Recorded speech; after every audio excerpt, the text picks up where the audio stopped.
मैं हिंदी अध्यापिका रीता सिंह कक्षा 6 के बच्चों को व्याकरण में प्रथम पाठ भाषा, लिपि, बोली और व्याकरण पढ़ाने जा रही हूँ। बच्चों, भाषा, पहले हम जान लेते हैं भाषा क्या है। भाषा भाष धातु से बना है। मनुष्य एक सामाजिक प्राणी है। समाज में रहते हुए उसे सभी से बातचीत करनी पड़ती है। सभ्यता के प्रारंभ में मनुष्य अपने भावों एवं विचारों के आदान प्रदान के लिए संकेतों का प्रयोग करता था, पर उनसे बात का अर्थ स्पष्ट नहीं हो पाता था।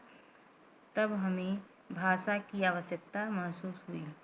धीरे धीरे क्रमिक विकास से भाषा बनी। भाषा शब्द भाष धातु से बना है, जिसका अर्थ होता है वाणी। पशु पक्षियों की ध्वनियों को भाषा नहीं कहते। मनुष्य द्वारा उच्चरित ध्वनि ही भाषा कहलाती है। अब भाषा की परिभाषा जान लेते हैं। भाषा वह साधन है जिसके द्वारा हम अपने भावों एवं विचारों का आदान प्रदान करते हैं। भाषा के रूप। भाषा के दो रूप होते हैं, मौखिक भाषा, लिखित भाषा। मौखिक भाषा जिस भाषा के माध्यम से हम अपने मन के भावों और विचारों को बोलकर प्रकट करते हैं, उसे मौखिक भाषा कहते हैं। जैसे कहानी वाचन, भाषण, वार्तालाप, काव्य पाठ, वाद विवाद, गीत आदि।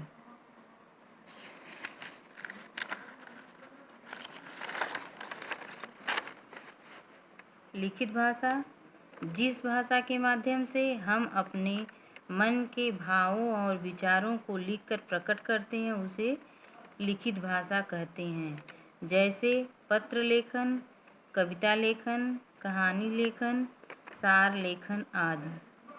किसी लिखी हुई चीज़ को देखकर पढ़ना लिखित भाषा कहलाती है। महत्वपूर्ण तथ्य।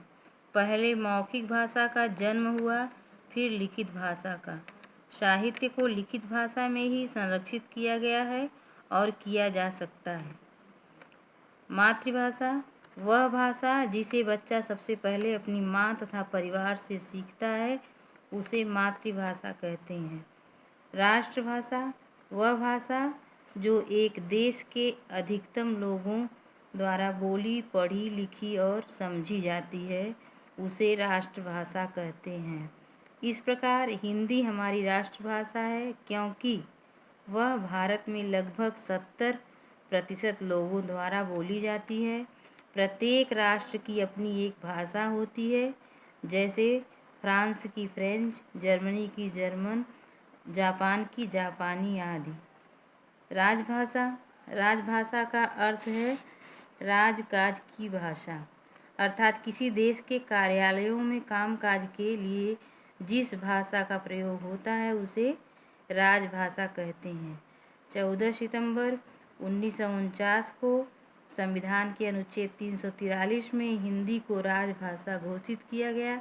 इसलिए हम प्रतिवर्ष यह दिन हिंदी दिवस के रूप में मनाते हैं।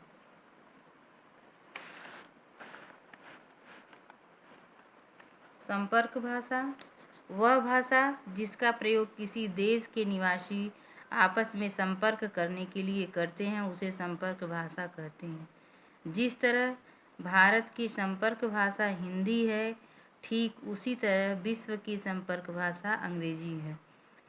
मानक भाषा किसी भी भाषा को सरल एवं सहज बनाने के लिए हमें उसमें निरंतर विकास और सुधार होता रहता है। विकास के इस चरण से गुजरते हुए विद्वानों ने भाषा में एक रूपता लाने का प्रयास किया है, जिसे भाषा का मानकीकरण कहा जाता है, और इस मानकीकृत भाषा को मानक भाषा कहते हैं। जैसे गए गए, उद्देश्य उद्देश्य, प्रसिद्ध प्रसिद्ध, विद्यालय विद्यालय आदि। साहित्यिक भाषा किसी भी भाषा में लिखित ज्ञान का संचित भंडार साहित्य कहलाता है। साहित्य में किसी देश तथा जाति के विचार लिखित रूप में संचित होते हैं। साहित्य दो प्रकार का होता है, गद्य और पद्य। गद्य साहित्य में हम अपने विचार कहानी, निबंध तथा नाटक के रूप में प्रकट करते हैं। जबकि पद्य साहित्य में हम अपनी बात कविता के रूप में प्रकट करते हैं। व्याकरण वह शास्त्र है जो हमें किसी भाषा को शुद्ध रूप से बोलना तथा लिखना सिखाता है। भाषा के कुछ नियम होते हैं। व्याकरण के अंतर्गत हम भाषा के उन नियमों को सीखते हैं।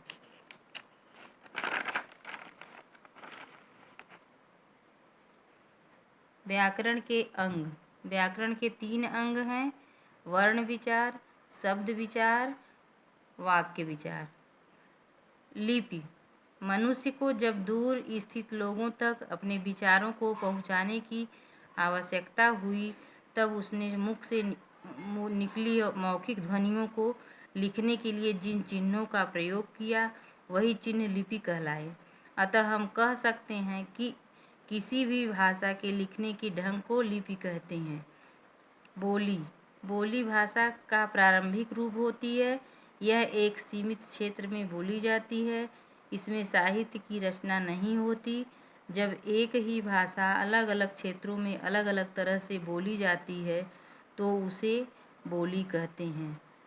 भाषा के क्षेत्रीय रूप को बोली कहते हैं।